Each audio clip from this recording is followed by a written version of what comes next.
It's Fox Weather at Night. I am stoked because we got one of my favorite guests on tonight. He's all checked in. Let's just bring him in. Eric Snodgrass, meteorologist over at Nutrient Ag Solutions. They make some great videos over there. You got to check it out on YouTube. I watched Matt's today. He does a great job too. Matt Reardon. He's got that deep voice. He can kind of put you to sleep a little bit, lull you into a sense of security. But Eric, I watch your videos, and we're actually going to talk about one of your videos coming up in a little bit that you did 2 weeks ago. I'm going to bring the receipts on a couple of things because I know you do a lot of long-range forecasting. Let's start in the Atlantic. Obviously, today, the big story is it's the peak of hurricane season. We almost had nothing going on out there. There's now a little lemon. We've got a little area to watch, 20% chance. But just let's throw this graphic up here real quick, Chris. Yeah, this is literally today. We have reached the peak of the mountain. Important to keep in mind, every year is a little bit different. 2015 looked like this also on this date, September 10th. But we got the little area to watch down here. Let's talk about that specifically first. What do you think the outlook, what are the things that you're specifically watching that could determine whether this storm ends up as a big deal or not? You know, if this same storm would have showed up next week, I would have had a lot more to say about it. But we still have a bit of a lid sitting on top of the Atlantic where, because of what's going on way over in the Pacific, we've got suppression and suppressing motion there. But this little guy has a chance, and I'm glad the National Hurricane Center is giving this a good look. And I think the big thing that we're going to have to figure out is, will the Bermuda high start to shift its way back toward Bermuda to take anything that forms in the second half of this hurricane season closer and closer to the United States? Because if we keep that Bermuda high off, way up there by the Azores, that's going to be difficult to, to get any sort of a system to steer into the U.S. And I'll tell you something, this is kind of nuts to think about, but I've been talking to a lot of growers. I work in an agricultural company, and there are some folks that would like to see the moisture from hurricane get into some of these really dry spots in the country. So yeah, you bringing up the tropics and talking about these potential systems is going to be critical to figuring out the next few weeks. Yeah, I did watch a video a couple days ago where you were talking about kind of the drought conditions that might start to sneak into parts of the plains and the Midwest, et cetera, maybe the Ohio Valley too, if I'm not mistaken. I think that was the area. But the Bermuda high is such an interesting thing. We talk about this all the time. And I saw somebody on Twitter the other day that had mentioned like the Azores high. And I had this brief thought to myself. I'm like, the Azores high, I've never really heard of that. Is that like a thing that I just somehow whiffed on in meteorology school? I'm like, oh, he's literally just talking about the Bermuda high, the fact that it's way out there toward the Azores. Correct me if I'm wrong here, but the general idea is the farther toward the east it is, the higher chance that these MDR storms get steered off toward the north. The farther toward the west it is, the higher chance that you could have U.S. impacts. Is that kind of a generalized idea?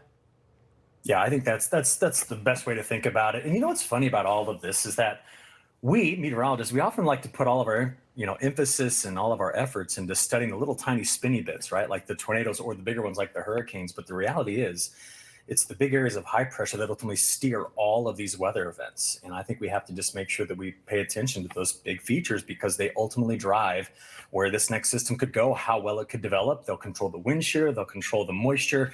They'll tell you if there's going to be a lot of, Saharan dust in it or not. I mean, it's the high pressure that you have to focus on. So yeah, it's a good point that you bring up. All right, so here's our little wave. We've talked about it a decent amount. Let's actually go to a clip from our hurricane expert, Brian Norcross, because he talked in detail what he thinks about this specific storm a little bit earlier. Listen to it. What's going on out there is high pressure right now is extremely strong, extra strong, and it's rotating that way. So it's pushing dry air from the north on farther south. And you can see in the Atlantic, there are almost no clouds, let alone thunderstorms, a little cluster here and there, but that's it. So the high is important because it's pushing the dry air in, and it also might be goofing up the tropical disturbances here, not that this is all a bad thing, but changing them in a way that they become less active when they get out over the ocean.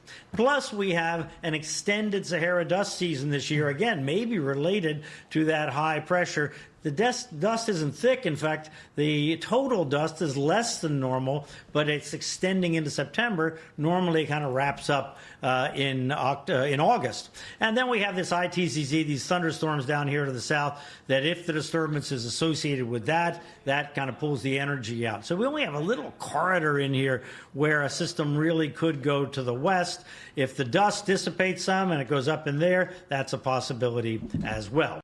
Yeah, I think he hits on a really important point there. The idea that, I think that people have had this misconception that there's been more dust than usual. I think it's just been that the dust has been in just the right spot to create problems for the systems that have been trying to form in the MDR. Yeah, and I think that's the key to most of the season. Normally we talk a lot about Saharan dust in like June and July, and usually we're not even talking about it too much in August. And this year we've carried an extra 45 days. But I'll ask you this, okay? What about the Caribbean? What about the Gulf? I mean, we've got very warm water. In some years, when the Bermuda High is way off over by the Azores, you can stir up systems in the Gulf or in the East, the Western Caribbean that can go straight north as well. So I'll be honest, even though there's not been a lot of attention given to it, I think that we're going to have to start keeping a closer eye on those bodies of water because we know they're hot. We know that sometimes those hurricanes will just steer their way right toward that hottest water, and we got to be on the lookout for this going forward. It's almost like you read my mind here. I was actually about to start to talk with you about this whole Central American gyre type of setup. And, you talked about with the dust how we most often see that more early on in the season. I feel like the CAG, as we call it for short, the Central American gyre, it's something we most often see a little bit earlier in the season and sometimes more late in the season. We're right in the heart of hurricane season right now. I feel like usually we're looking more out toward the main development region, but this is kind of a unique setup where there's going to be a lot of convergence at the surface and you get this kind of very broad area of low pressure that forms. And the general idea with this, and again, correct me if I'm wrong, is sometimes you can spin up these like a little smaller area of low pressure on the outside of it. Like when you step on the mom spider and all the little spiders come out and one of those little spiders can turn into something, and the water's warm out there, isn't it? Yeah, you don't want one of these to go into the Yucatan Strait. That's right between like Cuba and the Yucatan. The water there is typically very hot. It's part of the loop current. And nearly every major hurricane that can get in there when there's no strong wind shear will tap into that hot water. Man, it's 92, 93 degrees, and it will you get rapid intensification. That's what Helene did.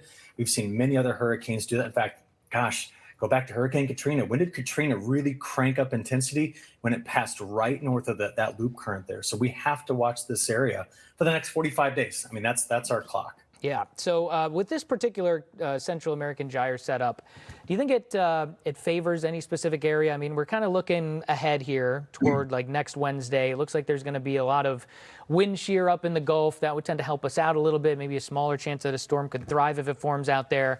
The Hurricane Center, I think this is their